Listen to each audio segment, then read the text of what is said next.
duk wanda Allah ƙaddarar rayuwa ta sako shi a rayuwarka kana buƙatarsa, ko ka amfana da shi ko ka koyi darasi da shi, ko ka amfana da shi ko ka koyi darasi da shi, ko ka amfana da mu'amalar ba da shi ba, da mu'amalar da za a yi da shi. akwai mutumin da ba za ka taɓa morarsa ba amma mu'amalar ku za ta kawo maka alheri.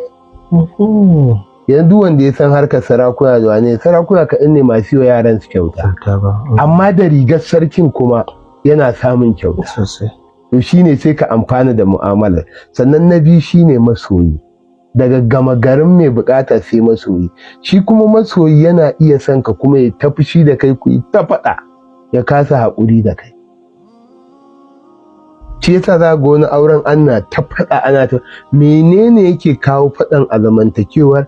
Babu abin da juna suke bukata a gurin juna, an samu nisan abin da ake bukata. Yasa masu hankali da an faɗa ana ta saɓani sai a fara tumar ya mu'amalar take ta auratayya, ya ɗaukan ɗawainiya, ya kaza ya kaza. Amma shi soyayya dama akan expectation, tsammani ake gina ta. To shi saka sai ka samu masoya biyu kuma kaga kamar sun zama me. To na uku kuma wanda shine kololo daraja, shine masoyinka kuma mai buƙatar abu a gunka. Shi saka muke gaya matasa, duk soyayyar da mutum yake ma kada ka yadda da ita ka gamsu cewar wai ruwa ta sha. Wallahi ka ƙirƙiri wani abu da zai buƙata a gunka. Duk tazararku a rayuwa, Malam Inda ba, duk tazararku a rayuwa da mutumin da kaga alamar yana son ka, to ka ƙirƙiri wani abu da zai buƙata a rayuwa a gurinka. Idan ma kaga baya son ka, ƙirƙiri wani abu da zai buƙata a gurinka, zai bar ku zauna lafiya ba rigima sosai.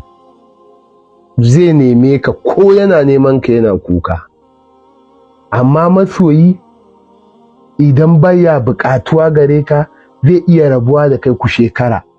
Shi saka iyaye wataran sai zuciyarsu ta kumbura, 'ya'yansu ba su zo sun gaishe su ba, kwanansa 3 yau bai zo ba. Baya buƙatuwa zuwa gare ka yanzu bai girma baba, yana son ka. Amma wannan abokin nasa na kasuwa, wannan matar tasa, wannan kaza yana buƙatar su every now and then. Kullum waya ce a hannunsa, yana buƙatuwa zuwa ga waya a kullum ɗin, a koda yaushe.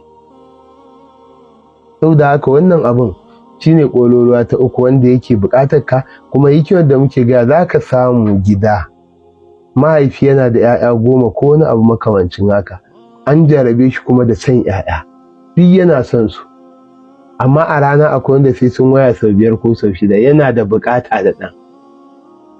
Kowaye yanzu abokan ku da suka kaso kuka taso tare, Inda ba da yawa ka tuno su, mu'amala ta raba ku, yan sai dai in an haɗu, kuma in an haɗu kamar a haɗe juna ana ta raha, amma mu'amalar ta raba.